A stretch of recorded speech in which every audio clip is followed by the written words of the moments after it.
preterm induction of labor.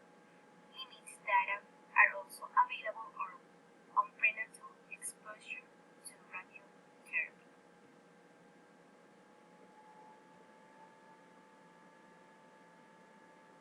Pregnancy is supposed to be a joyous and exciting time of your life, right? Well, for one Tampa Bay woman, pregnancy was also fighting a battle. A recent Bible tells us about a woman getting ready to give birth, all while fighting to save her own. Hi, how are you feeling? Good. How's the baby? Good. For a time, Ashley Gail Booth never thought she'd be at an appointment like this one, her vital prenatal checkup before giving birth to her first child. I just didn't expect it to be so soon. Doctors initially told Ashley she wouldn't be able to conceive. Something about my ovaries or something, I don't know. I had endometriosis, and they said it makes things difficult, so.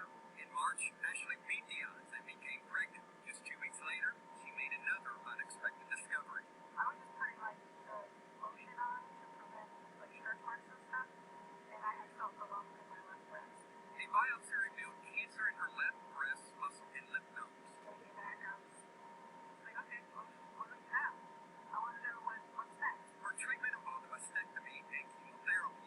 She didn't agree to until learning it wouldn't affect the baby. Because it didn't pass the placenta, and because the baby's spinal cord and all that was closed.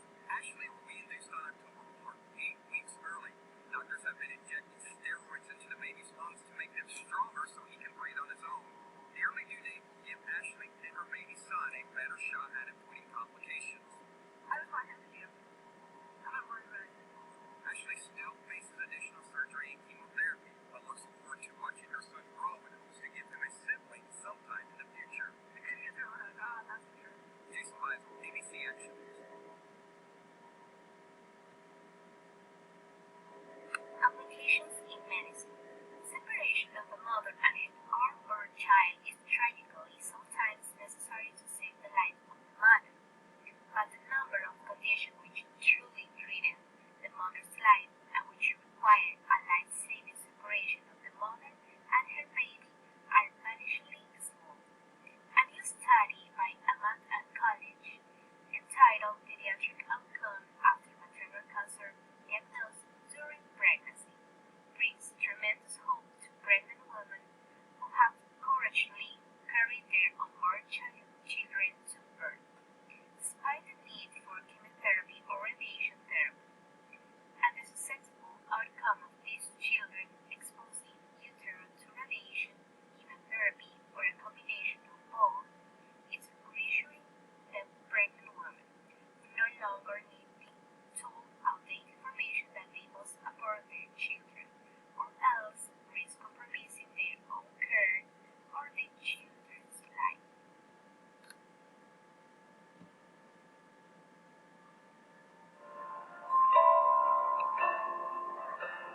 It was around October of 2013, and it was my second pregnancy recently, and I noticed lumps starting to form in my neck, and I went to the GP, and he put me on a waiting list and said that I'd be seen to in the new year, and lumps kept forming, and so it became obvious there was something wrong, and the obstetrician scheduled for me to go to some tests with the endocrinologist, and that's when I first heard the words, "We think it's cancer."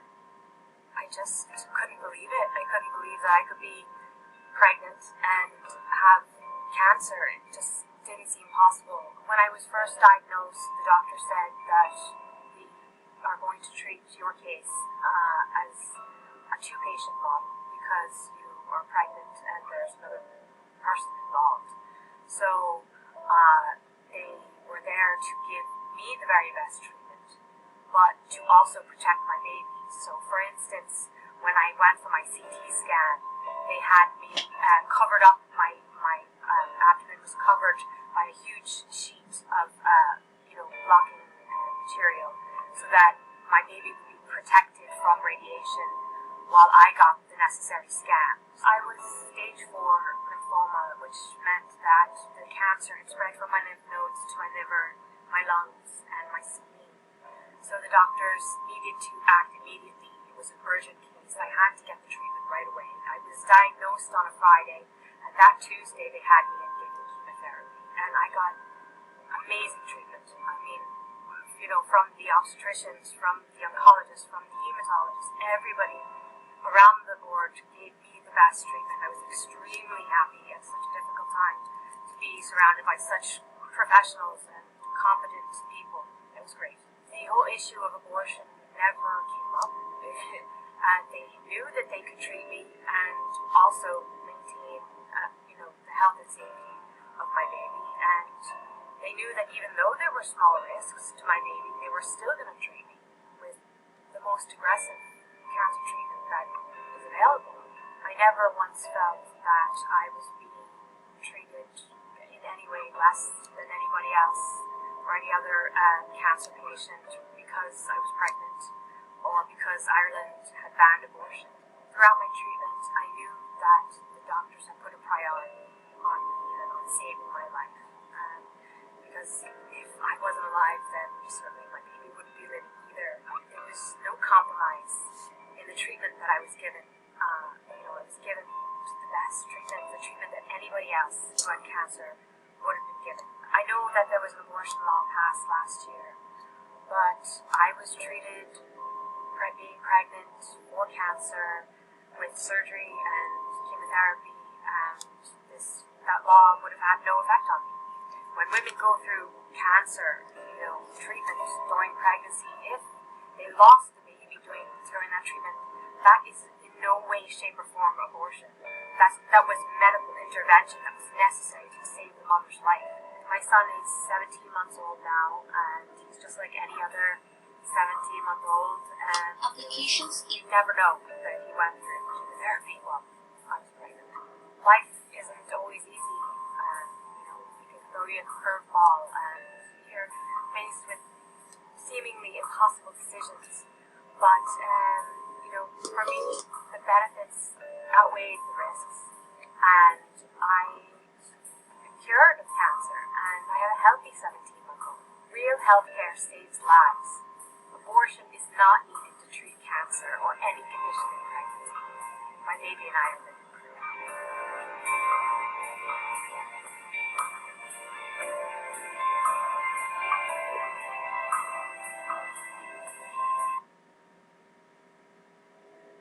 Girls, women who are pregnant when diagnosed with cancer can start treatment for pregnancy immediately and do not need to terminate their pregnancy due to worries over the effects of therapy on the development of the child.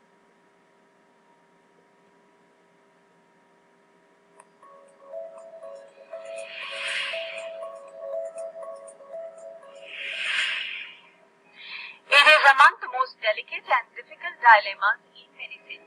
Should a pregnant woman who has received a cancer diagnosis begin treatment before her child is born? Some hesitant doctors counsel women to deliver preterm or even terminate the pregnancy first. But a new study of more than 100 children who were exposed to cancer treatment during the last 2 trimesters of their mother's pregnancy showed they had normal cognitive and cardiac function, researchers said on Monday. The main message of the study is that termination of pregnancy is not necessarily warranted, and that early preterm delivery to be able to do cancer treatment isn't warranted either, said Dr. Eliza H.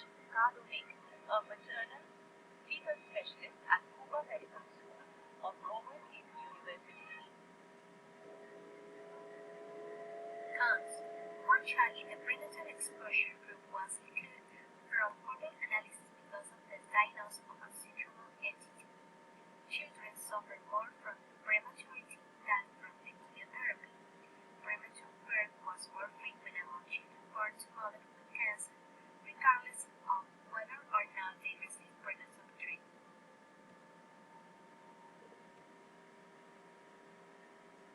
Expectant mothers diagnosed with cancer face the agonizing uncertainty of what chemotherapy might do to their unborn child. Now, a new medical study has an answer, and Dr. John Labouk has one mother's story.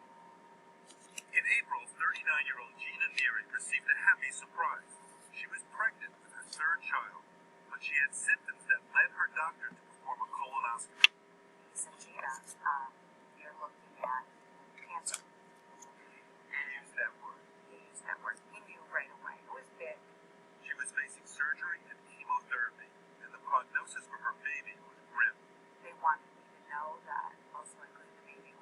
survive, and several doctors told us to terminate the pregnancy. The fear is that treatments like chemo will harm the rapidly developing fetus. Dr. Elise Cardonic studies pregnant women with cancer. During the first trimester, that's when the majority of the organs of the baby are developing. So if at all possible, we would like to avoid chemotherapy in the first trimester. This week's study followed 129 children in Europe whose mothers were treated for cancer primarily during their second or third trimesters. Although 79 of the children were born before full term, they had normal physical and cognitive development up to age 3. Research suggests the placenta can act as a protective filter depending on the type of chemo. Gina and her husband decided to keep the baby and aggressively treat her cancer. After undergoing colon surgery, she immediately asked for an ultrasound. You just had an operation, you're in pain, and you're looking at an ultrasound of your baby. What's that like?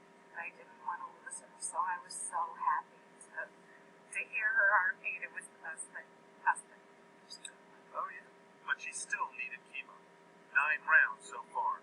I just want to touch her, hold her, love her, count all her toes and fingers, and I want her to be healthy, like any other mother would want.